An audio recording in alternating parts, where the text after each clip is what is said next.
Saudi আরবের সাথে মিল রাখলে আপনারা 10 তারিখ মানে যেদিন এখানে 9 তারিখ সেদিন আপনারা কি করতে হবে? ঈদের নামাজ পড়তে হবে, 10 তারিখ ধরতে হবে। আবার সৌদি আরবে যেদিন হজ হয় সেদিন এখানে 8 তারিখ, সৌদি আরবের পরের দিন কি হয়? আপনার চাঁদ দেখা যায় এখানে। সুতরাং আপনি সৌদি আরবের হিসাব করবেন না, করবেন কোন হিসাব? বাংলাদেশের হিসাব। সৌদি আরবের এখন যারা আছেন তারা বলবেন যে বাংলাদেশে যদি 9 তারিখ রোজা রাখা হয় তাহলে তো আমাদের দেশে 10 তারিখ হারাম রোজা রাখা।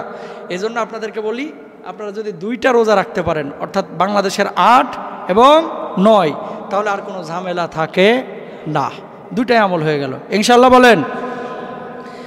এরপর আল্লাহর নবী বিশ্বনবী সাল্লাল্লাহু আলাইহি ওয়াসাল্লাম বলেছেন, জিলহজ্জের 9 তারিখ থেকে নিয়ে 13 তারিখ পর্যন্ত প্রত্যেক ওয়াক্ত নামাজের পরে তাকবীর বলার জন্য একবার তাকবীর বলাটা এটা আপনার উপরে আবশ্যক। সবাই আমার সঙ্গে সঙ্গে বলেন, আল্লাহু আকবার, আল্লাহু আকবার, লা ইলাহা ইল্লাল্লাহ, আল্লাহু আকবার, আল্লাহু আকবার, ওয়ালিল্লাহিল হামদ। আবার বলেন, আল্লাহু আকবার, আল্লাহু আকবার, লা ইলাহা ইল্লাল্লাহ, আল্লাহু আকবার, আল্লাহু আকবার, ওয়ালিল্লাহিল হামদ।